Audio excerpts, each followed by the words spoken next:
Maya wiped the sweat from her forehead as she finished mopping the marble floor of the Grand Victoria Hotel. It was nearly midnight, and her body ached from working since 6 in the morning. At 22 years old, she had already spent 5 years cleaning the rooms and hallways of one of the most expensive hotels in New York City. The guests who walked past her never looked at her face. To them, she was invisible, just another cleaning lady in a blue uniform. She gathered her mop and bucket and pushed her cart toward the service elevator. Her feet hurt inside her worn-out shoes, and she could feel a blister forming on her heel. But she couldn't afford new shoes. Every dollar she earned went toward paying rent for the tiny apartment she shared with her grandmother and saving money for her younger brother's college education. As Maya waited for the elevator, she heard something that made her stop breathing. Music, piano music. It floated through the hallway like a gentle river, beautiful and haunting at the same time. She had heard piano music before in movies and on the radio, but this was different. This was alive. This was magic. Without thinking, she followed the sound. Her cart squeaked behind her as she walked toward the hotel's grand ballroom. The doors were slightly open, and golden light spilled into the dark hallway. Maya peeked inside and saw something that changed her life forever. A massive black piano stood in the center of the room. It was the most beautiful thing she had ever seen, shining like polished glass under the crystal chandeliers. But what caught her attention was the woman sitting at the piano. She had silver hair and wrinkled hands, but her fingers moved across the keys like dancing butterflies. The music that came from the piano was so beautiful that Maya felt tears rolling down her cheeks. She didn't know how long she stood there, hidden in the shadows, listening. It could have been minutes or hours. When the music finally stopped, Maya accidentally bumped her cart against the door. The sound echoed through the empty ballroom. The old woman at the piano turned around. Maya expected to see anger on her face, but instead, the woman smiled warmly. Her eyes were kind and curious. "Come in, child," the woman said. "Don't be afraid." Maya hesitated. She knew she wasn't supposed to be there. The ballroom was for guests, not for cleaning staff. But something in the woman's voice made her feel safe. She left her cart outside and walked slowly into the room. "I'm sorry," Maya said quickly. "I didn't mean to disturb you. I just heard the music end." "And you couldn't resist," the woman finished for her. "Music has that power. It calls to certain people, the ones who have music in their souls." Maya didn't understand what the woman meant, but she nodded anyway. She couldn't take her eyes off the piano. Up close, it was even more magnificent. The keys were white and black, simple yet mysterious. She wondered what it would feel like to touch them. "Would you like to try?" the woman asked, as if reading her mind. Maya's heart jumped. "Me? Oh no, I couldn't. I don't know how to play. I've never even touched a piano before." "There's a first time for everything," the woman said. She patted the bench beside her. "Come, sit with me." Maya looked down at her cleaning uniform. It was stained with floor cleaner and her hands smelled like bleach. She felt embarrassed sitting next to this elegant woman who wore expensive jewelry and a silk dress. But the woman didn't seem to care. "My name is Bishop," the woman said. "I'm staying in the penthouse suite for the month. What's your name?" "Maya, ma'am." Maya repeated thoughtfully. "A beautiful name. Now, Maya, put your fingers on the keys. Don't be scared. The piano doesn't bite." Maya stretched her fingers toward the keys. They were cool and smooth under her touch. For some reason, touching them felt like coming home, like finding something she had lost a long time ago. "Now press down gently," instructed. Maya pressed a key. A single note rang out through the ballroom, clear and bright. It was the most beautiful sound Maya had ever made in her life. She pressed another key, then another. The notes were random and didn't make a melody, but Maya didn't care. She was making music. Watched her with fascination. "You have beautiful hands for piano," she said. "Long fingers, flexible. Have you never considered learning?" Maya laughed sadly. "Learning piano costs money, ma'am, lots of money. My family can barely afford food. Piano lessons are for rich people, not for people like me." Was quiet for a moment. Then she said, "What if I told you that money doesn't have to be a barrier?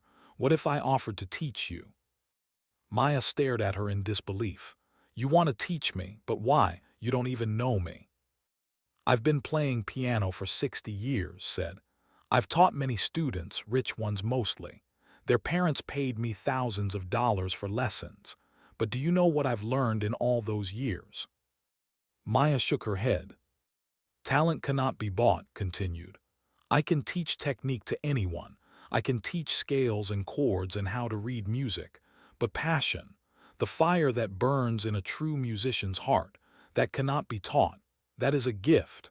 And I saw that gift in your eyes the moment you walked into this room." Maya felt her throat tighten. No one had ever said anything like this to her. Her whole life, people had told her what she couldn't do, what she couldn't have, what she couldn't dream of. But this stranger, this elegant old woman, was telling her she had a gift. "I work 2 jobs," Maya said, her voice trembling. "I clean this hotel at night and work at a laundromat during the day. I don't have time." "We'll make time," said firmly. "I'm here for 1 month. Every night after you finish your shift, come to this ballroom. I'll teach you everything I know." Maya wanted to say yes more than anything in the world, but a small voice in her head told her this was too good to be true. Good things didn't happen to girls like her. There had to be a catch. "Why would you do this for me?" Maya asked. "What do you want in return?" Smiled, but her eyes looked sad. "I'm 78 years old, Maya. I have more money than I could ever spend. I have a beautiful home, expensive cars, everything material a person could want. But I don't have children. I don't have anyone to pass my knowledge to. When I die, my music dies with me." She reached out and took Maya's hand. "I want to leave something behind, something that matters. Teaching you would give my life meaning in a way that money never could. So, in a way, you would be doing me a favor." Maya looked into his eyes and saw only sincerity. This woman genuinely wanted to help her. It was the kindest thing anyone had ever offered her. "Okay," Maya whispered. "I'll do it, I'll learn." His face lit up with joy. "Wonderful, we start tomorrow night. Now let me show you where middle C is. It's the most important key on the piano." For the next hour, taught Maya the basics. She showed her how to sit properly, how to curve her fingers, how to feel the weight of the keys. Maya absorbed everything like a sponge. She had never learned anything so quickly in her life. When Maya finally left the ballroom, it was nearly 2 in the morning. She would only get 4 hours of sleep before her morning shift at the laundromat, but she didn't care. As she walked home through the dark streets, she hummed the notes had taught her. For the first time in years, Maya felt something she had almost forgotten. She felt hope. She didn't know that her journey was about to become harder than she could ever imagine. She didn't know about the challenges waiting for her, the enemies she would make, the heartbreak she would face. But at that moment, walking under the streetlights with music in her heart, Maya felt like anything was possible. The lessons with became the highlight of Maya's existence. Every night, after scrubbing floors and cleaning bathrooms, she would rush to the grand ballroom where waited with tea and cookies. The old woman never complained about the late hour. She was always there, patient and smiling, ready to guide Maya's fingers across the ivory keys. Within the first week, Maya surprised both and herself. She learned to read basic sheet music, something that usually took students months to master. Her fingers seemed to have a memory of their own, finding the right keys even before her brain told them where to go. Called it natural talent, but Maya called it determination. "You're learning faster than anyone I've ever taught," said one night, watching Maya play a simple melody. "Most students struggle with coordination between their hands. You make it look effortless." Maya blushed at the compliment. She had never been praised for anything except how clean she made the hotel rooms. "I practice in my head," she admitted. "When I'm mopping floors or folding laundry, I imagine the piano in my mind. I play songs in my imagination." His eyes sparkled with emotion. That's exactly what true musicians do. They don't just play with their hands, they play with their entire being. But not everyone was happy about Maya's secret lessons. Her supervisor at the hotel, a stern woman named Mrs., noticed that Maya often looked tired during her shifts. She also noticed that Maya sometimes hummed melodies while she worked, melodies that seemed too sophisticated for a cleaning lady. One night Mrs. followed Maya after her shift. She watched from the shadows as Maya entered the grand ballroom and sat at the piano with Bishop. She saw Maya's fingers dancing on the keys, creating music that echoed through the empty hotel. Mrs. felt something ugly rise in her chest: jealousy. Mrs. had worked at the Grand Victoria Hotel for 20 years. She had never received special treatment from the wealthy guests. She had never been invited to sit in the ballroom, to touch the expensive piano, to receive private lessons from a famous musician. Who did this young girl think she was? The next morning, Mrs. called Maya into her office. The small room smelled like stale coffee and cigarettes. Maya stood nervously, wondering what she had done wrong. "I saw you last night," Mrs. said coldly, "in the ballroom playing the piano." Maya's heart dropped. "I can explain." "There's nothing to explain," Mrs. interrupted. "You're an employee of this hotel. The ballroom is for guests only. You violated hotel policy." "But Mrs. Bishop invited me," Maya protested. "She's teaching me piano. I'm not hurting anyone." Mrs. laughed bitterly. "Teaching you piano? Do you think a woman like Bishop actually cares about you? You're entertainment to her, a charity case. When she leaves, she'll forget you ever existed." The words stung Maya like a slap across the face. She had wondered the same thing herself, late at night when she couldn't sleep. Was she just a project a way for a lonely old woman to pass the time? "The lessons stop tonight," Mrs. declared. "If I catch you in that ballroom again, you're fired, understand?" Maya wanted to argue, but she couldn't risk losing her job. Her family depended on her income. Without her salary, they would be on the streets within a month. She nodded silently and left the office, her eyes burning with tears she refused to let fall.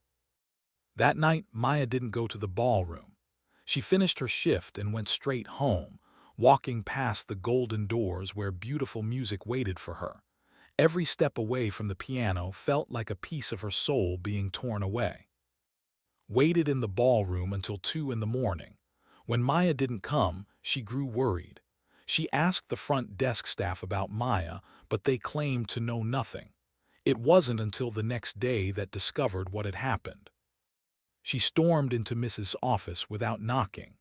The supervisor looked up, startled to see the hotel's most important guest standing before her with fire in her eyes. "You told Maya she couldn't come to our lessons," said.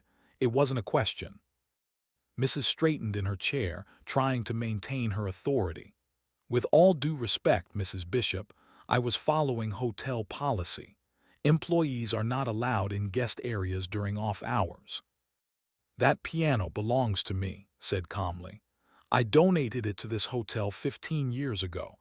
I can invite whoever I want to play it." Mrs. Face went pale. She had not known about the donation. The piano was worth more than she would earn in 10 years. "Furthermore," continued, "I've been staying at this hotel for 30 years. I know the owner personally. One phone call from me and you'll be looking for a new job. Is that what you want?" Mrs. swallowed hard. "No, ma'am." "Then you will leave Maya alone. She will continue her lessons with me, and you will never threaten her job again. Is that clear?" "Yes, ma'am," Mrs. whispered. Left the office without another word. She found Maya in the laundry room, folding sheets with red eyes and trembling hands. When Maya saw, she tried to hide her face. "Mrs. Bishop, you shouldn't be here," Maya said. "If someone sees you talking to me—" "I don't care who sees me," said firmly. "Maya, look at me." Maya slowly raised her eyes. They were filled with pain and shame. "Mrs. will not bother you any more," explained. "I've taken care of it. Your lessons will continue." "But she said," Maya began. I know what she said. She was wrong. Maya, people like Mrs. are everywhere. They're scared of anyone who dares to dream bigger than them. They try to crush others because they've given up on themselves.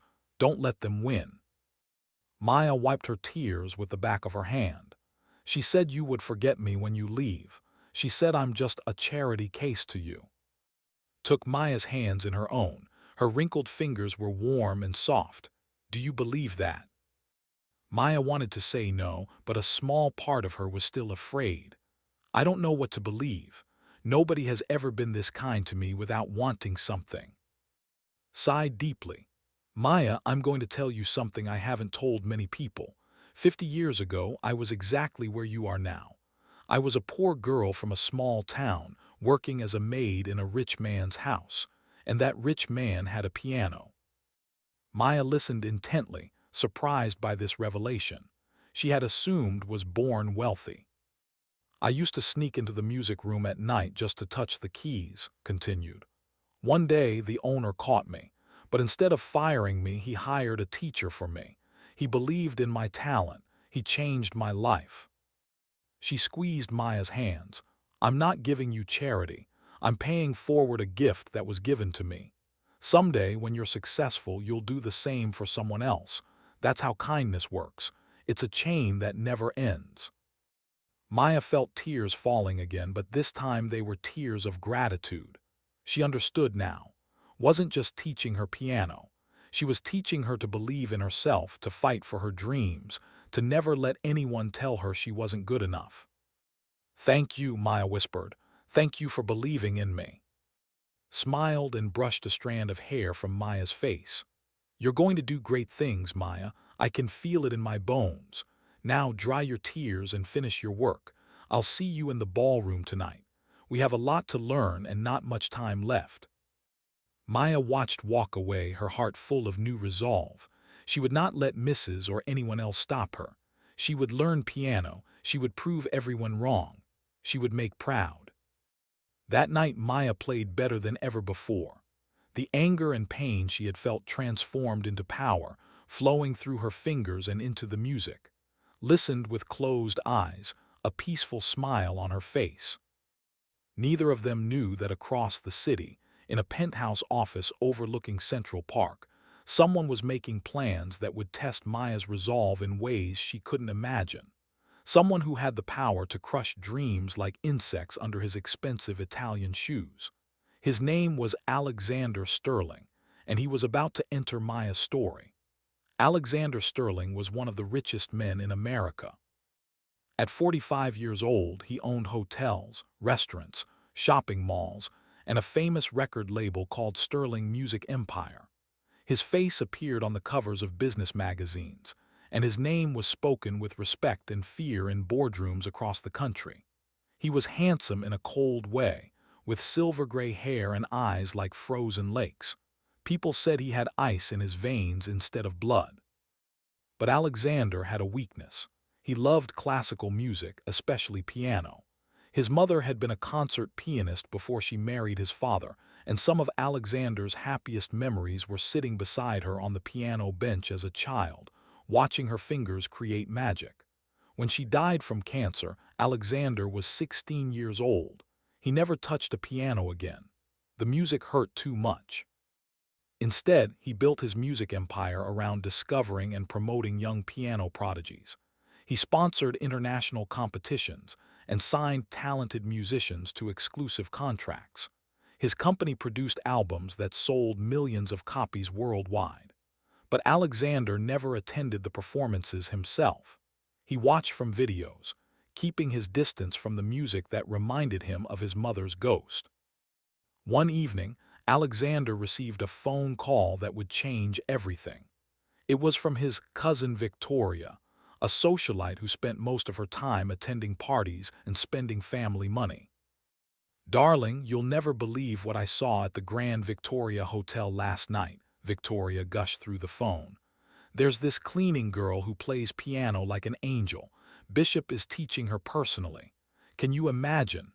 Bishop, the woman who taught the royal family." Alexander frowned. He knew well. She had been his mother's teacher decades ago, and she had tried to teach him after his mother's death. He had refused, too broken to let music back into his life, had left disappointed but understanding. Why would waste her time on a cleaning girl? Alexander asked skeptically. That's what I want to know, Victoria exclaimed. I snuck into the ballroom to watch them.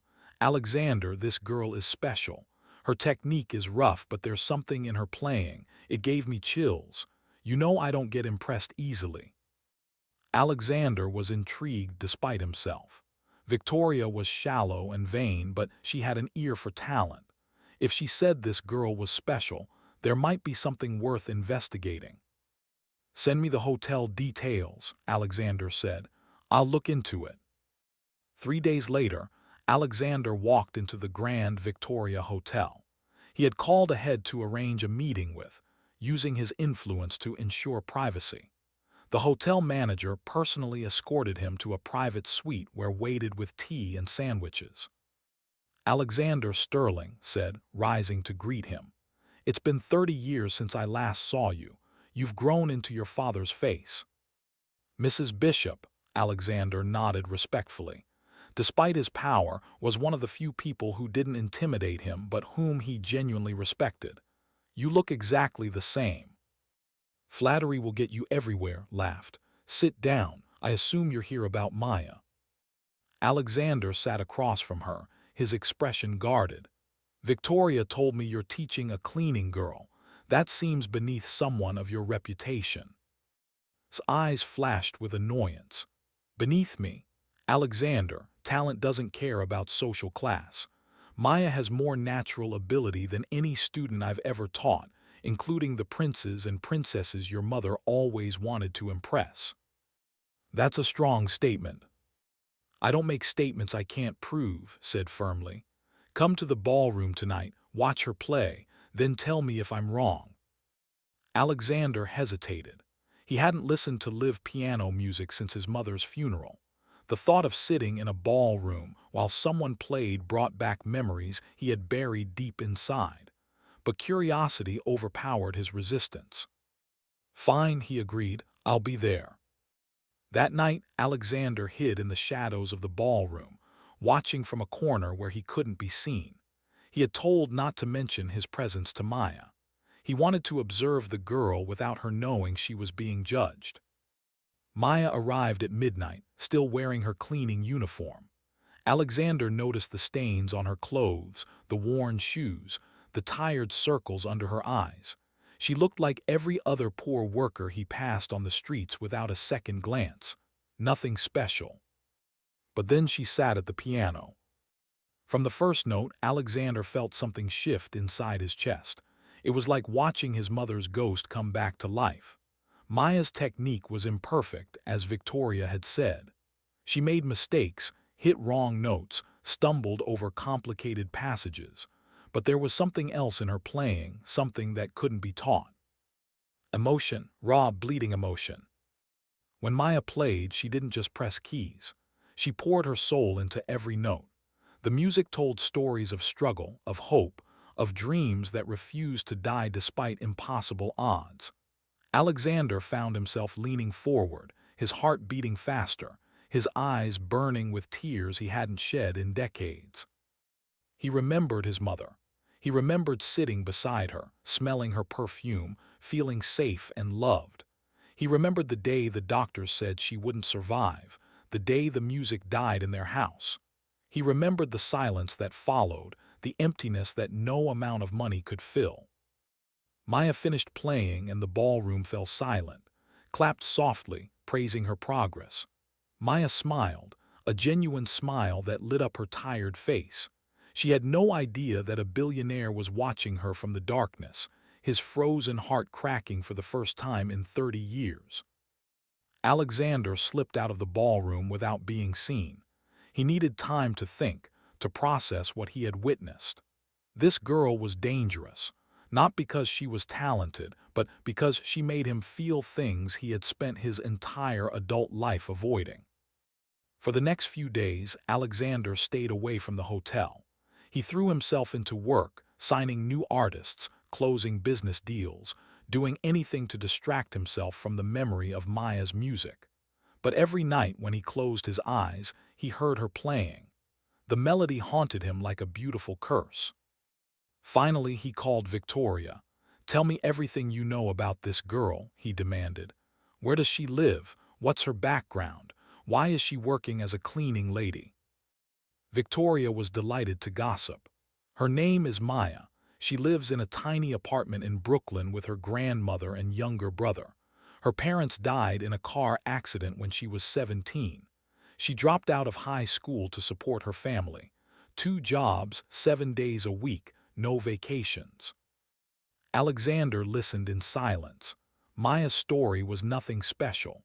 Thousands of people in New York lived similar lives, struggling to survive while dreams faded into dust. What made her different was that she hadn't given up. Despite everything, she was still reaching for the stars. "Alexander," Victoria interrupted his thoughts, "what are you planning?" He didn't answer. He wasn't sure himself what he was planning. All he knew was that he couldn't ignore Maya. She had awakened something inside him, something he thought was dead forever. And whether that was a gift or a curse, he needed to find out. The next evening, Alexander returned to the Grand Victoria Hotel. But this time, he didn't hide in the shadows. He walked into the ballroom while Maya was playing, his expensive shoes clicking against the marble floor. The sound interrupted the music. Maya stopped playing and turned around. Her eyes widened when she saw the tall, imposing man in the designer suit. She didn't know who he was, but she could tell he was important. Power radiated from him like heat from a fire. "Don't stop," Alexander said coolly. "I want to hear you play." Maya looked at for guidance. The old woman's face had gone pale and there was fear in her eyes. That told Maya everything she needed to know.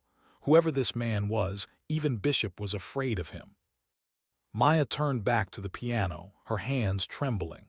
She placed her fingers on the keys and began to play, but the music came out weak and uncertain. The pressure of being watched by this stranger made her forget everything had taught her. After a painful minute, Alexander raised his hand. "Stop." Maya stopped, her cheeks burning with shame. She had failed. She didn't know what test this was, but she had failed it completely. Alexander walked closer until he stood directly behind her. She could smell his cologne, expensive and cold like winter morning air. His shadow fell over the piano like a dark cloud. "You're nervous," he observed. "Your technique falls apart under pressure. That's a fatal flaw for a performer." Maya's hands curled into fists. She wanted to defend herself, to explain that she had only been learning for 3 weeks, that she had never played for anyone except. But something told her excuses wouldn't help. "Who are you?" she asked instead, her voice stronger than she felt. Alexander smiled, but the smile didn't reach his eyes. "I'm Alexander Sterling, and I'm about to decide whether you have a future or whether you're wasting time." Maya had never heard of Alexander Sterling before that night, but quickly filled her in after he left. The old woman paced the ballroom nervously, wringing her hands as she explained who the billionaire was. "He owns Sterling Music Empire," said. "Every major piano competition in the country has his sponsorship. He controls record labels, concert halls, scholarships. If Alexander Sterling decides you have no talent, doors will close for you before they even open." Maya felt cold fear spreading through her body. Why did he come here? What does he want from me? Sighed deeply. "I don't know, child. Alexander is complicated. His mother was my student and he was supposed to follow in her footsteps. But when she died, he abandoned music entirely. He built his empire from a distance, never attending live performances, never touching a piano again. He looked at me like I was a bug under a microscope," Maya said bitterly. "Like I wasn't even human." "That's how Alexander looks at everyone," admitted. "He's built walls around his heart so high that nothing can get through, but something brought him here tonight. Something made him want to hear you play." Maya thought about the way Alexander had watched her, the intensity in his cold eyes. There had been something else there, something hidden beneath the icy surface. Pain, maybe, or loneliness. She recognized those feelings because she saw them in the mirror every day. The next evening, Alexander returned. This time, he didn't interrupt Maya's playing. He sat in the back row of the ballroom, silent and still, watching her practice for 2 hours without saying a word. When Maya finished, he simply stood up and left. This became a strange routine. Every night for a week, Alexander came to the ballroom and watched Maya practice. He never spoke to her, never offered praise or criticism, just observed like a scientist studying an experiment. His presence made Maya nervous at first, but gradually she learned to ignore him, focusing only on the music and teachings. One night Alexander broke his silence. "You've improved," he said, his voice echoing through the empty room. "Your technique is fewer mistakes." Maya turned to face him, surprised by the compliment. "Thank you." "It wasn't a compliment," Alexander said flatly. "It was an observation. Your technique is better, but you've lost something. When I first heard you play, there was fire in your music. Now it sounds controlled, safe, boring." The words stung like salt on an open wound. Maya had worked so hard to improve her technique, to follow instructions perfectly. And now this man was telling her it wasn't enough. "I'm doing everything taught me," Maya protested. "That's the problem," Alexander said. He walked toward the piano, his footsteps deliberate and slow. "Is teaching you how to play correctly. But being correct isn't what makes great music. Great music comes from breaking rules, from taking risks, from playing with your heart instead of your head." He stopped beside the piano, looking down at the keys with an expression Maya couldn't read. "My mother used to say that technique is a prison. It gives you walls to work within, but true artists break through those walls." Maya noticed a crack in his cold facade, a flicker of vulnerability in his voice when he mentioned his mother. "Your mother was a pianist." "The best I ever knew," Alexander said softly. Then his face hardened again, the walls rebuilding themselves. "But that's not relevant. What's relevant is that you're wasting your potential by playing it safe." Who had been listening silently, stepped forward. "Alexander, she's only been learning for a month. You can't expect her to." "I expect nothing," Alexander interrupted. "I'm simply telling her the truth. She can do with it what she wants." He turned to leave, but Maya called out, "Wait." Alexander paused at the door. "Show me," Maya said, her voice trembling but determined. "If you know so much about music, show me what you mean. Play something." The ballroom fell silent, gasped softly, knowing the significance of Maya's request. Alexander stood frozen, his back still turned to them. "I don't play anymore," he said quietly. "Why not?" Maya pressed. "If you understand music so well, why are you afraid of it?" Alexander turned around slowly. His eyes were dark and dangerous, but Maya held his gaze without flinching. She didn't know where her courage came from, but she refused to back down. "You think I'm afraid?" Alexander asked, his voice low and threatening. "I think something happened that made you stop," Maya said. "I think you gave up on something you loved, and I think you're testing me to see if I'll give up too." The accusation hung in the air between them, held her breath, afraid of what Alexander might do. He was known for his temper, for destroying people who dared to challenge him. But instead of exploding in anger, Alexander laughed. It was a bitter, hollow sound that echoed off the walls. "You're brave," he admitted, "or stupid, I haven't decided which." "Maybe both," Maya said. Alexander studied her for a long moment, something shifting in his expression. Then he walked toward the piano with slow, reluctant steps. He sat down on the bench, his hands hovering above the keys like they were afraid to touch them. "I haven't played in 30 years," he said, "not since my mother's funeral." "You don't have to," said gently. "Maya shouldn't have asked." "No," Alexander said. "She's right. If I'm going to criticize her playing, I should prove I know what I'm talking about." He closed his eyes and took a deep breath. Then his fingers descended onto the keys. The first notes were uncertain, hesitant, like a child learning to walk after a long illness. But gradually, the music found its footing. Alexander's fingers remembered what his mind had tried to forget.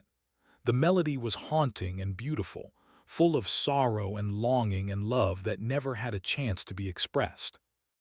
Maya watched in amazement as the cold businessman transformed into someone else entirely. His face softened, the hard lines relaxing into an expression of peace. Tears rolled down his cheeks, but he didn't stop playing. The music poured out of him like a river that had been for too long. When he finished, the ballroom was so quiet that Maya could hear her own heartbeat. Alexander sat motionless at the piano, his head bowed, his hands still resting on the keys.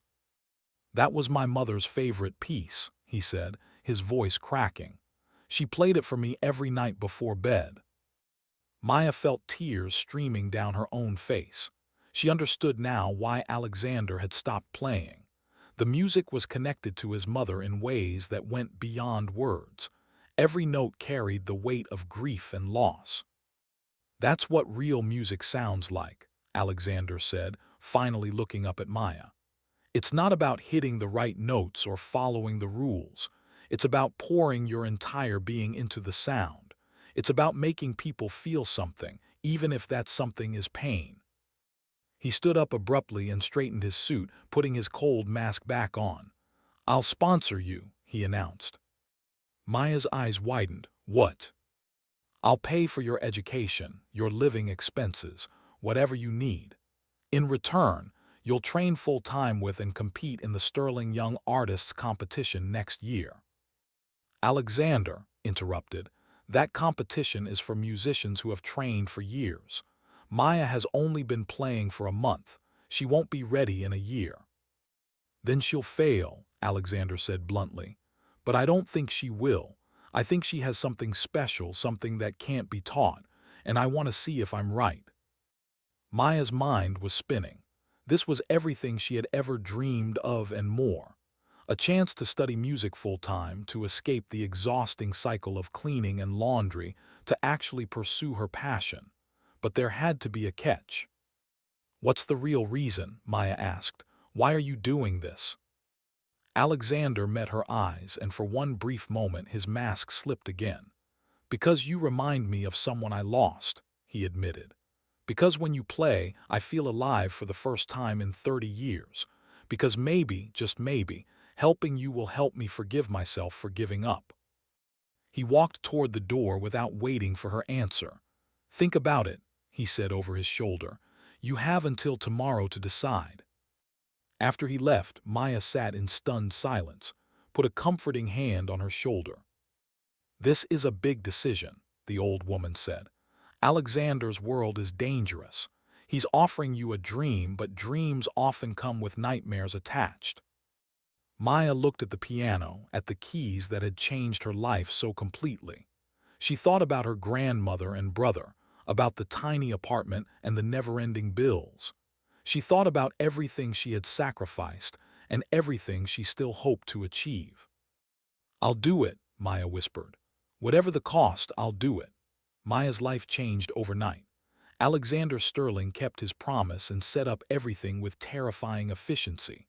Within a week, Maya and her family moved from their cramped Brooklyn apartment to a spacious townhouse in Manhattan. Her brother Daniel received a full scholarship to a private school, and her grandmother had access to the best healthcare money could buy. Maya quit both her jobs and began training full-time at a prestigious music conservatory that Alexander owned. The speed of the transformation left Maya dizzy. One day she was scrubbing toilets, and the next she was practicing on a grand piano that cost more than she had earned in 5 years. The other students at the conservatory looked at her with suspicion and curiosity. They whispered behind her back, wondering who this nobody was and why Alexander Sterling was personally sponsoring her. One student in particular made her feelings clear from the first day. Her name was Lancaster, and she was the daughter of a famous opera singer and a wealthy banker. had been training since she was 4 years old and had won multiple junior competitions. She was beautiful, talented, and used to being the center of attention. Maya's arrival threatened everything had worked for. The Sterling Young Artists Competition was the most prestigious event in the classical music world, and had been preparing for it her entire life. Now there was a wild card in the mix, a cleaning girl with raw talent and a billionaire backer. "I don't know what Alexander sees in you," said during their first encounter. They were in the practice room hallway, surrounded by other students who pretended not to listen. "You don't belong here. You'll embarrass yourself at the competition and drag down our conservatory's reputation." Maya refused to show weakness. "I guess we'll find out in a year." Laughed cruelly. "A year? Do you know how long I've been training? 18 years. You think you can catch up to me in 12 months? You're delusional." "Maybe," Maya admitted, "but at least I'm willing to try." She walked away, leaving fuming behind her. But inside, Maya's confidence was shaking. Was right about one thing: the gap between them was enormous. Maya was just starting to read complex sheet music while could perform entire concertos from memory. The competition suddenly seemed impossible. Noticed Maya's distress during their afternoon lesson. "You met," she guessed. "She hates me," Maya said. "She thinks I don't deserve to be here." "Many people will think that," said honestly. "You came from nowhere with no training, no connections, no family history in music. In their eyes, you're an intruder." "Am I?" Maya asked quietly. "Do I really belong here?" Sat beside her on the piano bench. "Let me tell you something about belonging. When I was young, women weren't supposed to become professional pianists. It was considered improper, unfeminine. I was told I didn't belong, but I proved them wrong." She placed her weathered hands on the keys and played a simple melody. "Belonging isn't something others grant you. It's something you claim for yourself. You belong wherever you decide to belong." Maya nodded, but doubt still clouded her heart. She practiced harder than ever, spending 12 hours a day at the piano until her fingers ached and her eyes burned. She studied music theory, learned about famous composers, listened to hundreds of recordings. Every night, she fell into bed exhausted, and every morning she woke up before sunrise to begin again. Alexander visited the conservatory occasionally to check on her progress. His presence always created a stir among the students and faculty. People whispered and stared, wondering what the mysterious billionaire's interest in Maya really was. Some assumed it was romantic, a rich man seducing a poor girl with promises of fame. But there was nothing romantic in Alexander's behavior. He treated Maya like a business investment, analyzing her improvement with cold calculation. "Your progress is acceptable," he said after watching her perform a difficult piece. "But acceptable isn't enough. You need to be extraordinary." "I'm trying my best," Maya replied, frustrated. "Then try harder," Alexander said without sympathy. "I didn't invest in you because you were good enough. I invested because I saw potential for greatness. If you can't reach that potential, this arrangement ends." His words were harsh, but Maya understood his meaning. Alexander wasn't being cruel for the sake of cruelty. He was pushing her because he believed she could handle it. Strangely, his tough approach motivated her more than any gentle encouragement could. As the months passed, Maya's skills grew remarkably. She moved from beginner pieces to intermediate compositions, then to advanced repertoire that usually required years of study. Her natural talent, combined with fierce determination and expert teaching, produced results that shocked everyone at the conservatory. "Everyone except. She's still nowhere near my level," told her friends smugly. "Raw talent can only take you so far. She doesn't have the refined technique that comes from proper training." But was worried, more worried than she admitted. She watched Maya's improvement with growing concern. The cleaning girl was closing the gap faster than anyone expected. If Maya continued at this rate, she might actually become a serious competitor. Decided to take action. She began a campaign of subtle sabotage designed to undermine Maya's confidence. She spread rumors about Maya's background, exaggerating stories about her poverty and making her sound pathetic. She arranged for practice room schedules to be changed so Maya would arrive to find the rooms occupied. She befriended the faculty and convinced them to give Maya harsh criticism while praising every note. The psychological warfare took its toll. Maya found herself second-guessing her abilities, wondering if the whispers and stares would ever stop. She made mistakes during lessons that she hadn't made in months. Her sleep became restless, filled with nightmares about failing the competition and losing everything Alexander had given her. One evening, Maya stayed late at the conservatory to practice alone. She had finally gotten a practice room to herself and didn't want to waste the opportunity. But when she arrived, she found her sheet music scattered across the floor and wet with what smelled like coffee. Her heart sank as she picked up the ruined pages. This was the music for her competition piece, rare editions that had specially ordered. They were irreplaceable without weeks of delay. "Such a shame," a voice said from the doorway. Maya turned to see leaning against the frame, a satisfied smirk on her perfect face. "You really should be more careful with your things." "You did this," Maya said, her voice shaking with anger. Shrugged innocently. "I have no idea what you're talking about. I just came to practice and found this mess. Maybe you should report it to security, though I doubt they'll believe a charity case over someone like me."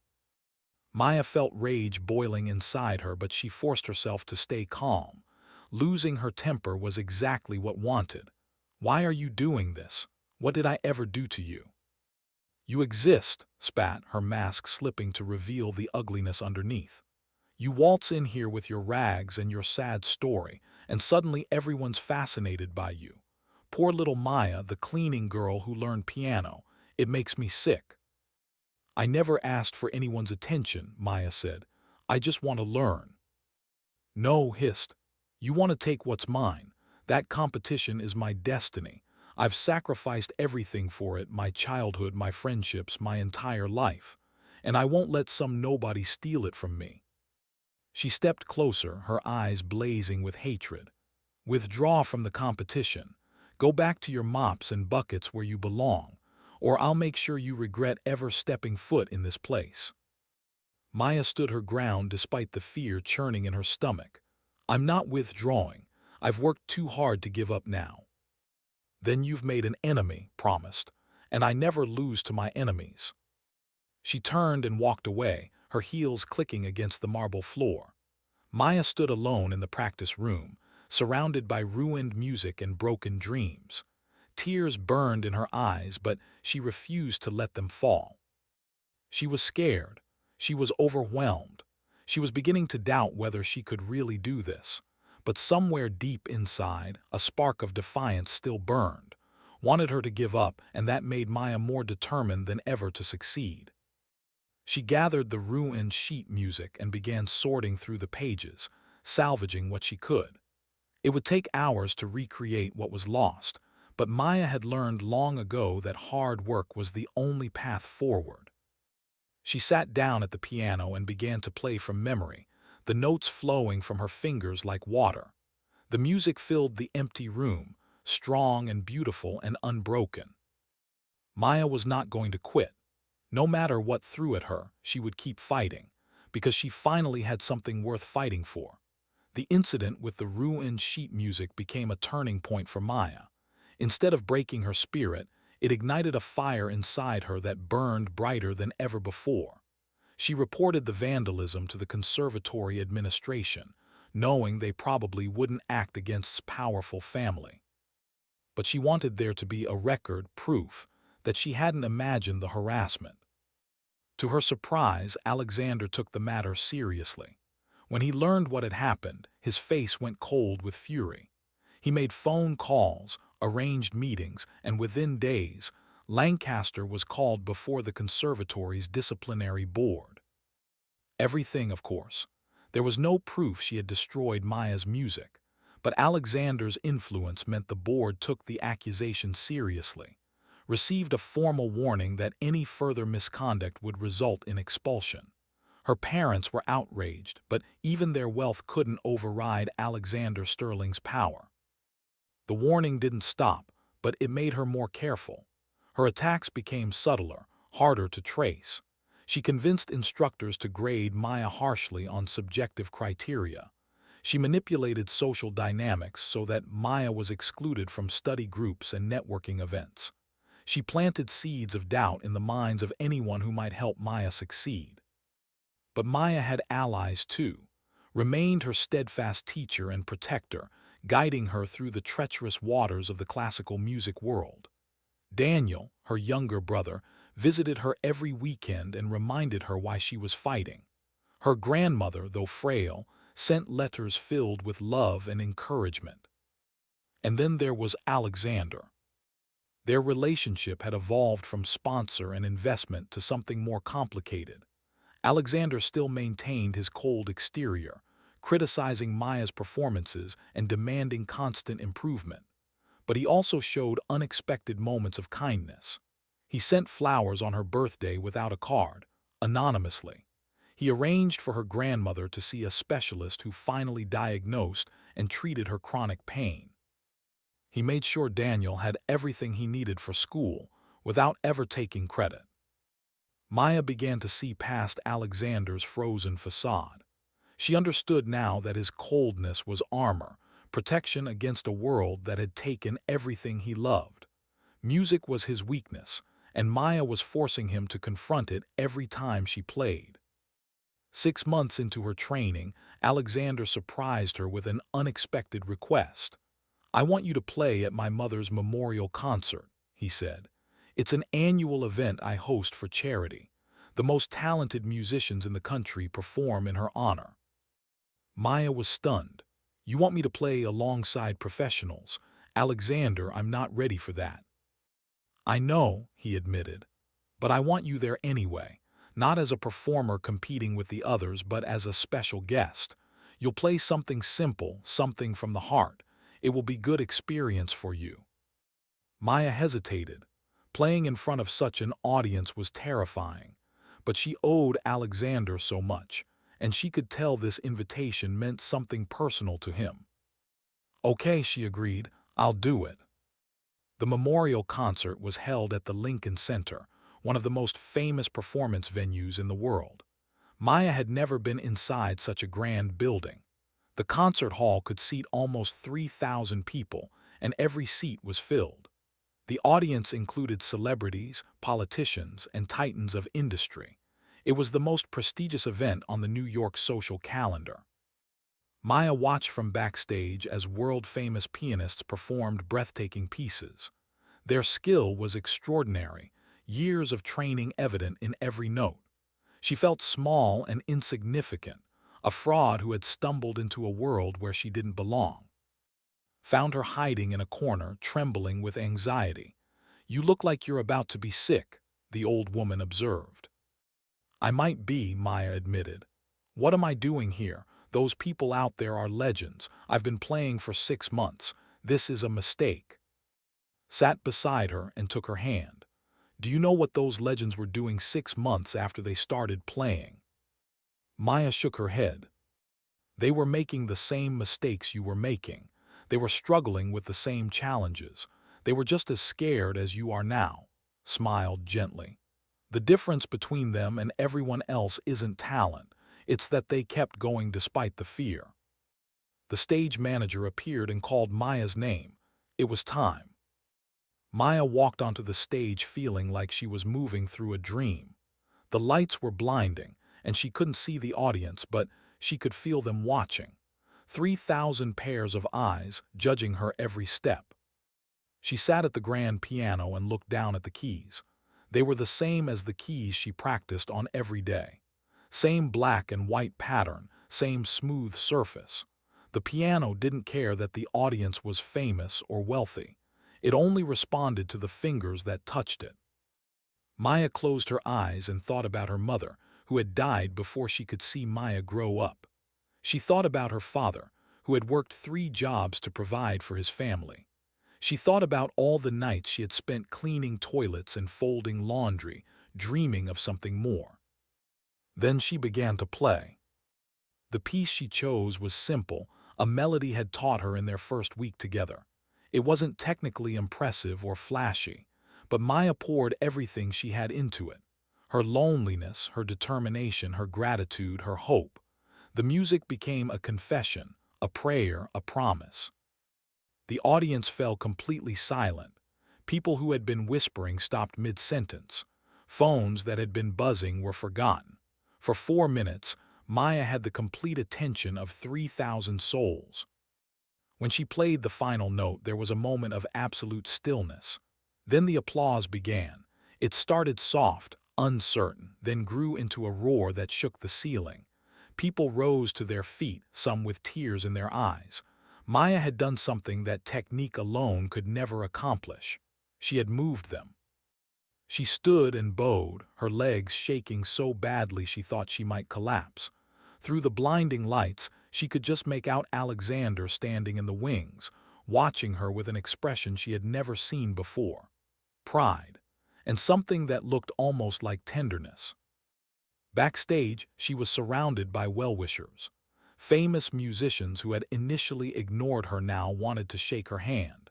Critics who had expected to dismiss her were asking for interviews.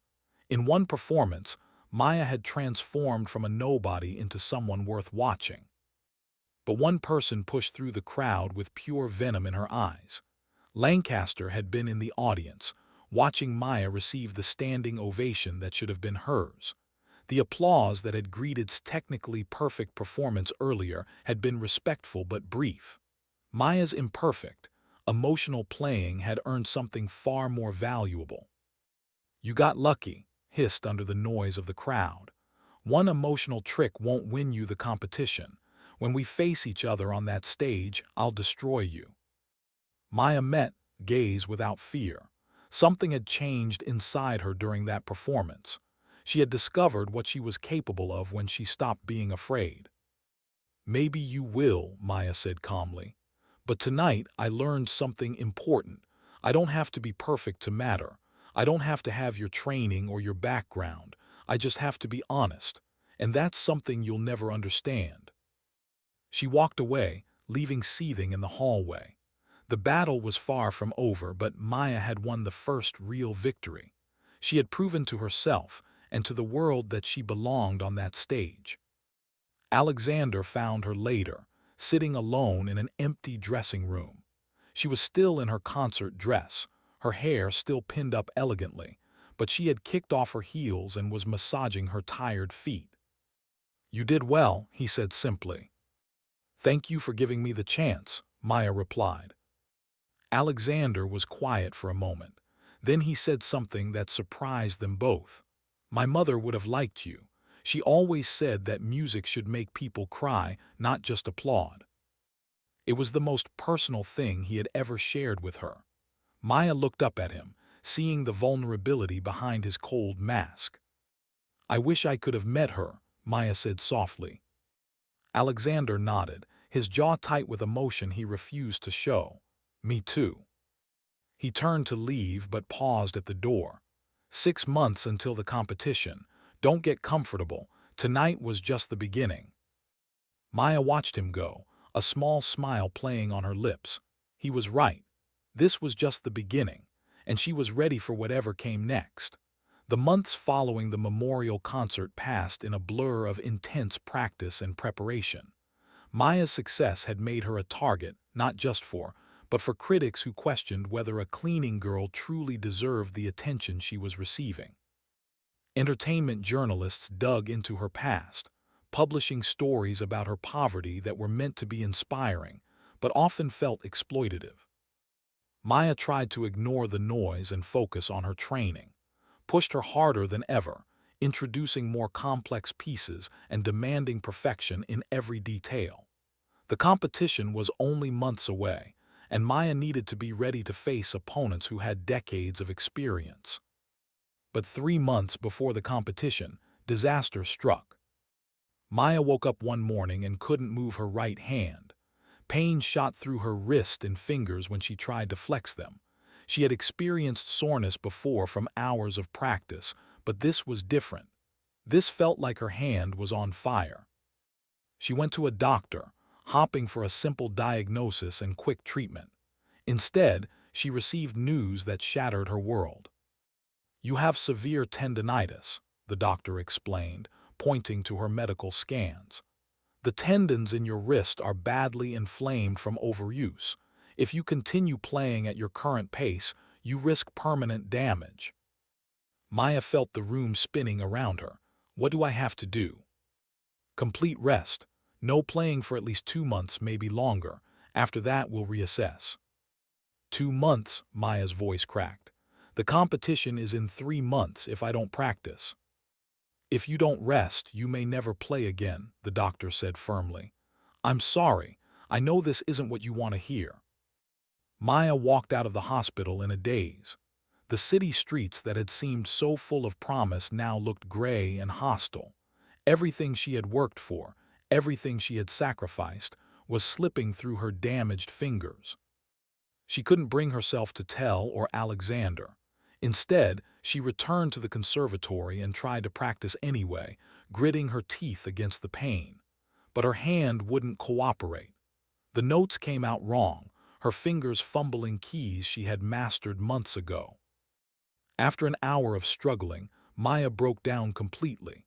She sat at the piano with her head in her hands and sobbed, her tears falling onto the white keys. That was how Alexander found her. He had stopped by the conservatory unannounced, planning to observe one of her practice sessions. Instead, he found her crying alone in the practice room, her right hand wrapped in an ice pack she had fashioned from paper towels and water. "What happened?" he demanded, his voice sharp with concern. Maya told him everything, the pain she had been hiding, the doctor's diagnosis, the impossible choice she faced. Alexander listened in silence, his expression unreadable. When she finished, she expected him to be angry. She had kept secrets from him, risked his investment, potentially ruined everything. But instead of shouting, Alexander did something unexpected. He sat down beside her on the piano bench. "When I was 18, he said quietly, "I played in a competition, my first and only. It was supposed to be my debut, my tribute to my mother who had just died. I was determined to win, to prove that her teaching hadn't been wasted." Maya looked up, surprised. Alexander never talked about his past. "I practiced until my hands bled," he continued. "I ignored every warning sign, and the night before the competition, I couldn't move my fingers. The doctor said I had damaged my tendons permanently. I would never play at a professional level again." Maya's heart ached for him. "Alexander, I'm so sorry, I didn't know." "No one does," he said. "I never told anyone. I from the competition and left music entirely. I built my business empire as a way to stay connected to music without having to face what I had lost." He turned to look at her, and for the first time, Maya saw genuine emotion in his eyes. "I don't want you to make my mistake. I don't want you to lose everything because you were too proud to take care of yourself." "But the competition," Maya protested weakly. "We'll still be there next year," Alexander said firmly. "And the year after that, your health won't. If you destroy your hands now, there's no coming back." Maya knew he was right, but accepting it felt like dying. Music had become her identity, her purpose, her reason for getting up every morning. How could she survive 2 months without it? "What am I supposed to do?" she whispered. "Just sit around and wait." Alexander thought for a moment. Then a slight smile crossed his face. "You could learn something else, something that doesn't require your hands." "Like what?" "Like conducting, like composing, like studying the theory and history you've been neglecting because you were too busy practicing." He stood up and offered her his hand. "Come with me. There's someone I want you to meet." Alexander took Maya to a recording studio he owned in Midtown Manhattan. Inside, an elderly man was working at a computer, headphones around his neck, surrounded by screens showing audio waves and musical notation. Maya, this is Professor Bernard Way, Alexander introduced. He's one of the most respected composers and theorists in the world. He's agreed to work with you during your recovery. Professor Way smiled warmly and shook Maya's left hand. Alexander told me about your situation. A terrible setback, but not the end. Many great musicians have faced similar challenges. What matters is how you use this time. For the next 2 months, Maya immersed herself in a different kind of musical education. Professor Way taught her about composition, about the mathematical structures underlying beautiful melodies. She studied the great composers, learning why their music worked, what choices they made and why. She analyzed recordings of famous performances, understanding not just what notes were played but why they were played that way. It was frustrating at first. Maya missed the physical sensation of playing, the immediate feedback of sound responding to her touch. But gradually, she began to appreciate the deeper knowledge she was gaining. She was learning to think like a musician, not just play like one. She also discovered something unexpected about herself. She had a natural gift for composition. The melodies she created in her head, unable to play them herself, had a beauty and originality that impressed even Professor Way. "You're not just a performer," he told her one day. "You're a creator. This is rare. Most musicians can do one or the other, but not both." Meanwhile, Maya's hand slowly healed. She followed the doctor's instructions carefully, doing gentle exercises and taking her medication. The pain gradually faded, and mobility returned to her fingers. 1 week before the competition deadline, Maya went back to the doctor for a final evaluation. She sat in the examination room, her heart pounding, waiting to learn her fate. The doctor reviewed her tests and smiled. "Good news. Your tendons have healed beautifully. You can resume playing immediately." Maya burst into tears of relief. She had been so scared that the damage was permanent, that her brief musical journey was over. Now she had another chance. She ran from the hospital to the conservatory, practically flying through the streets. She burst into the practice room, sat at the piano, and placed her hands on the keys for the first time in 2 months. The first notes were uncertain. Her fingers felt strange, unfamiliar with the keys they had once known so well. But within minutes, the connection returned. Muscle memory kicked in, and Maya found herself playing pieces she hadn't touched in months. But something was different. The time away, the studying, the composition work, it had all changed her relationship with music. She understood it more deeply now. She could hear the structure beneath the beauty, see the choices the composer had made. Her playing wasn't just technically better, it was intellectually richer. Arrived and watched from the doorway, tears streaming down her face. "You're back," she whispered. Maya nodded, too emotional to speak. "And you're better," added, wonder in her voice. "How is that possible?" Maya didn't know how to explain it. She only knew that the injury that had seemed like an ending had actually been a transformation. She had entered the fire as a talented amateur and emerged as something closer to a true artist. The competition was still happening. Maya had 1 week to prepare. It was an insane timeline, impossible by any reasonable standard. But Maya had stopped believing in impossible a long time ago. The Sterling Young Artists Competition was held at Carnegie Hall, the most legendary concert venue in America. For over a century, the greatest musicians in history had performed on its stage. Now Maya was about to join their ranks, competing against pianists who had trained their entire lives for this moment.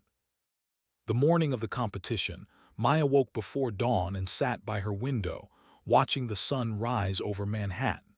She thought about everything that had led her to this day. The chance encounter with at the Grand Victoria Hotel, the harsh criticism and unexpected kindness of Alexander Sterling, the sabotage from, the injury that had nearly ended everything. Each challenge had made her stronger. Each setback had taught her something essential. She wasn't the same girl who had mopped floors and dreamed of something better. She was a musician now, one who had earned her place through sacrifice and perseverance. Her phone buzzed with a message from Alexander. "Good luck today, make her proud." Maya knew he meant his mother. She tucked the message away and began preparing for the most important day of her life.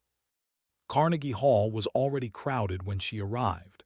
Television cameras lined the entrance, capturing the young competitors as they walked in.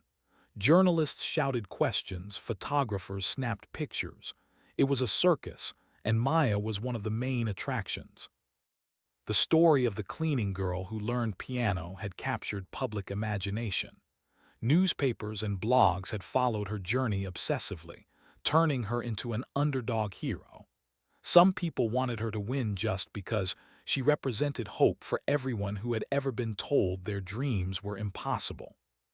But inside the hall, the atmosphere was different. The other competitors viewed Maya as an intruder, a publicity stunt who had no business competing with serious musicians. They whispered and smirked as she passed, their disdain barely concealed. Lancaster was already there, looking calm and confident in an expensive designer dress. Her parents flanked her like bodyguards, both of them radiating wealth and entitlement.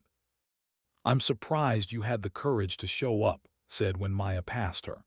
"After your little injury, I thought you'd finally accept your limitations." Maya smiled sweetly. "Why would I miss the chance to see your face when I beat you?" It was a bold statement, probably foolish, but Maya was done being intimidated. Today, she would play her best and let the music speak for itself. The competition format was straightforward. Each competitor would perform two pieces, one assigned by the judges and one of their own choosing. Points were awarded for technical skill, interpretation, and artistic expression. The competitor with the highest total score would win. Maya drew the 8th position out of 12 competitors. It meant she would have to wait through 7 performances before her turn, watching the others while her nerves twisted into knots. The first competitor was a young man from South Korea who played with mechanical precision. His notes were perfect, but his music felt cold. The judges nodded respectfully but showed no excitement.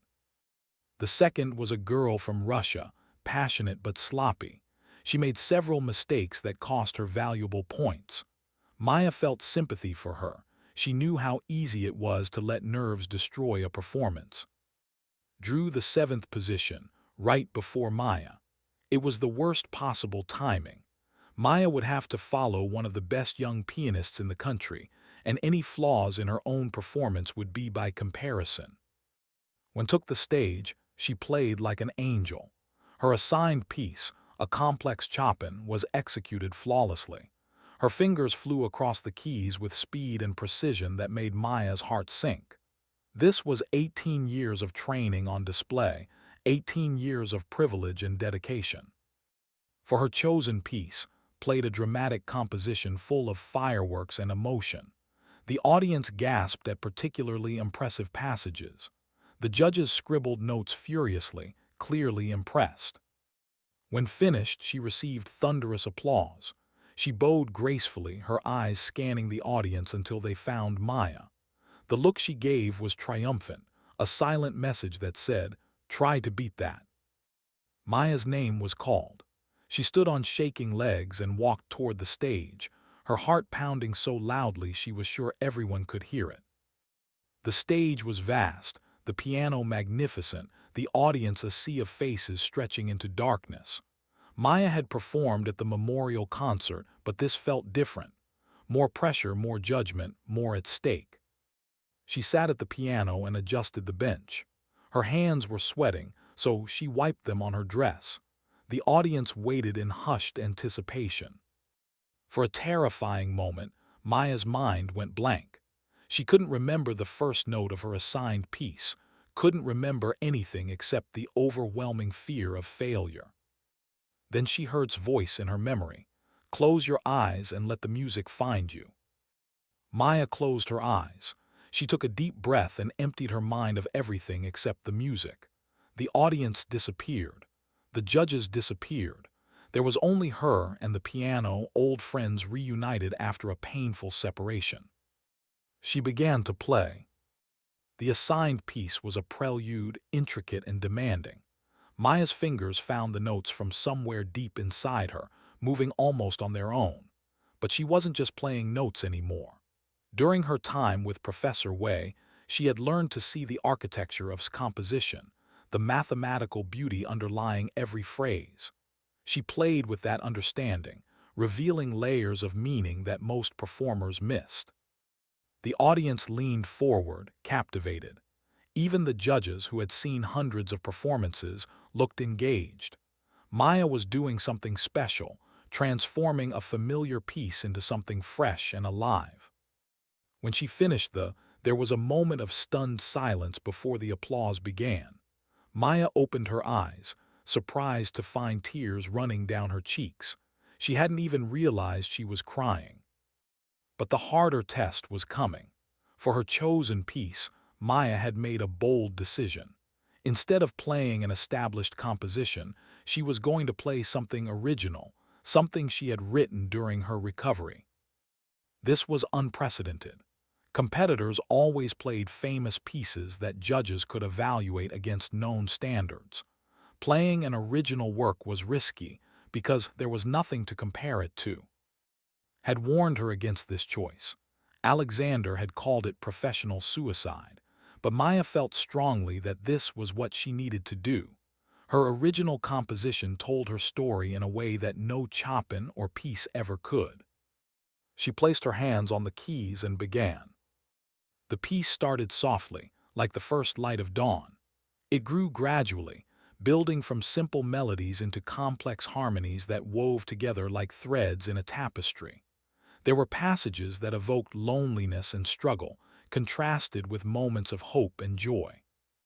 Maya poured everything into the music: her parents' death, her years of poverty, her chance encounter with, the cruelty of, the surprising kindness of Alexander, her injury and recovery. Every experience she had ever had flowed through her fingers and into the air. The audience sat in complete silence, hypnotized. Many were openly crying. Even the stoic judges showed emotion, their professional masks slipping as the music touched something deep inside them. When Maya played the final note, the silence stretched for what felt like an eternity. She kept her hands on the keys, afraid to move, afraid to break the spell. Then the applause exploded like a thunderstorm. People rose to their feet, cheering and crying. The ovation was deafening, overwhelming, unlike anything Maya had ever experienced. She stood and bowed, her whole body trembling. Through the lights, she could see crying in the front row. She could see Alexander standing in the wings, his cold mask finally broken, tears streaming down his face. And she could see Lancaster, her face white with shock and rage, unable to believe what had just happened. Maya had done it. Against all odds, against all expectations, she had delivered a performance that would be remembered for years to come. Whether she won the competition or not, she had already achieved something far more important. She had proven that a cleaning girl from Brooklyn could make the world listen. The remaining 4 competitors performed after Maya, but the atmosphere in Carnegie Hall had fundamentally shifted. Everyone was still talking about what they had witnessed, the original composition that had brought an entire audience to tears. The other pianists played beautifully, but their performances felt like afterthoughts, footnotes to the main event. When the final competitor finished, the judges retreated to deliberate. The audience was given a 30-minute intermission, but nobody seemed interested in leaving their seats. The tension was electric, everyone waiting to see if Maya's unconventional choice would be rewarded or punished. Maya sat backstage with, who held her hand and refused to let go. Alexander paced nearby, unable to sit still for the first time Maya could remember. "You were magnificent," said for the 10th time. "No matter what the judges decide, you were magnificent." Maya nodded numbly. The adrenaline was fatting, leaving her exhausted and anxious. She had given everything she had on that stage. If it wasn't enough, she didn't know what she would do. Lancaster approached them, her parents trailing behind. Maya braced herself for another cruel comment, but's face showed something unexpected: vulnerability. "That piece you played," said quietly, "the original one, where did it come from?" "I wrote it during my recovery," Maya replied cautiously, "when I couldn't play and had to find another way to connect with music." Was silent for a moment. Then she said, "I've been training since I was 4 years old. Every day, hours and hours, no breaks, no childhood. I learned to play perfectly because that's what my parents demanded, but I never learned to play like that." She looked Maya in the eyes, and for the first time her hostility was completely gone. "You have something I don't, something that can't be taught. I think I've always known that, and I hated you for it." Maya didn't know how to respond. This was not the she had battled against for over a year. "I'm not apologizing," continued. "I'm not that evolved yet, but I wanted you to know that I understand why Alexander chose you. And if you win tonight, it won't be because of luck or sympathy. It will be because you deserve it." She turned and walked away before Maya could reply, leaving everyone in stunned silence. "Well," said after a moment, "that was unexpected." The judges returned sooner than anticipated, taking their places at the front of the stage. The house lights dimmed, signaling the audience to quiet down. The moment of truth had arrived. A distinguished woman in a black gown stepped to the microphone. She was the head judge, a former concert pianist who had won this same competition 40 years ago. "Thank you all for your patience," she began. "This has been one of the most remarkable competitions in our history. The level of talent displayed today was extraordinary, and the judges had an incredibly difficult time reaching our decision." She paused, letting the tension build. Maya felt like she might faint. "In third place, receiving a prize of $20,000 and a scholarship to the Berlin Conservatory, is Lancaster."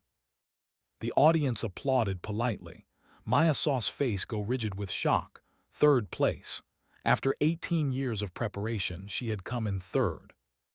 In second place, receiving a prize of $50,000 and a recording contract with Sterling Music Empire, is James Park. More applause. The young Korean man who had performed first accepted his award with grace. Maya's heart was pounding so hard she couldn't hear anything else. If she didn't place in the top 3, it meant she hadn't won at all. Had the judges decided her original composition was too risky? Had they punished her for breaking convention? "And now for our first place winner." The head judge smiled slightly, clearly enjoying the suspense. This year's decision was not unanimous. Some judges felt strongly that breaking with tradition should be discouraged. Others argued that artistry and emotional impact should outweigh conventional standards. She looked directly at Maya. "In the end, we decided that the purpose of music is to move people, and one performer tonight moved us more than any we have seen in decades." The first place winner of the Sterling Young Artists competition, receiving a prize of $100,000, a world concert tour, and a recording contract, is Maya. For a moment, Maya couldn't process the words. She sat frozen, convinced she had misheard. Then was screaming and hugging her, and Alexander was actually smiling, and the audience was on its feet cheering. Maya walked to the stage in a daze, accepting the trophy and the flowers and the handshakes from judges who looked at her with genuine admiration. Flashbulbs exploded from every direction. Journalists shouted questions. It was chaos, beautiful, wonderful chaos. When she finally reached the microphone, the hall fell silent again, eager to hear what she would say. Maya looked out at the sea of faces. Somewhere in the crowd was who had seen potential in a cleaning girl. Somewhere was Alexander, who had given her a chance despite his own pain. Somewhere were her grandmother and brother, who had supported her every step of the way. "1 year ago," Maya began, her voice shaking, "I didn't know how to play a single note. I was a cleaning lady at a hotel, working 2 jobs, barely surviving. Then I heard piano music through a ballroom door and everything changed. She wiped tears from her eyes. I'm not standing here because I'm the best pianist. There are people in this room who play better than I do. I'm standing here because I refuse to believe the people who told me I couldn't do this. Every time someone said I didn't belong, I practiced harder. Every time someone tried to make me quit, I held on. She looked at the trophy in her hands, still unable to believe it was real. This award isn't just for me.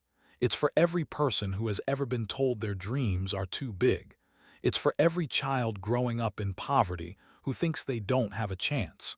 It's for everyone who believes that hard work and passion can overcome any obstacle. Her voice grew stronger, more confident. 1 year ago, a billionaire scoffed at me and said I couldn't play the piano. Tonight, I proved him wrong. And I want everyone watching to know that if I can do this, so can you. The applause that followed was the loudest Maya had ever heard. People were crying, cheering, embracing strangers around them. Maya had touched something universal, a longing for hope that existed in every human heart. Later that night, after the cameras had gone and the crowds had dispersed, Maya sat at the piano in the empty Carnegie Hall. Alexander had arranged for her to have a few private moments before they locked up for the night. She played her original composition one more time, but now it felt different. The melancholy passages still held weight, but the hopeful sections seemed brighter, more assured. The piece had evolved with her, reflecting her growth as an artist and as a person. When she finished, she heard someone clapping softly behind her. She turned to find Alexander standing in the shadows, his eyes glistening. "You know," he said, stepping into the light, "when I first heard you play in that hotel ballroom, I thought you were making a mistake. I thought music would destroy you the way it almost destroyed me." He sat beside her on the piano bench, something he had never done before. "I was wrong. Music didn't destroy you. It saved you. And watching you succeed has done something I never thought possible." "What's that?" Maya asked softly. "It made me want to play again." He placed his hands on the keys, hesitant at first, then with growing confidence. A simple melody emerged, the same one his mother used to play for him. Maya listened, tears streaming down her face, as the most powerful man she knew became vulnerable before her. The music they had both loved and feared had finally brought them together. When Alexander finished, he turned to her with a rare, genuine smile. "Maybe you can teach me. Return the favor." Maya laughed through her tears. "I'd like that." They sat together in the darkened concert hall, two broken people who had found healing through music. Outside, the city of New York bustled with millions of lives, each person carrying their own dreams and struggles. But in that moment, there was only the piano, the silence, and the promise of new beginnings. Maya had started as a cleaning girl with nothing. Now she was a concert pianist with everything that mattered: talent, purpose, and people who believed in her. And this was only the beginning of her story.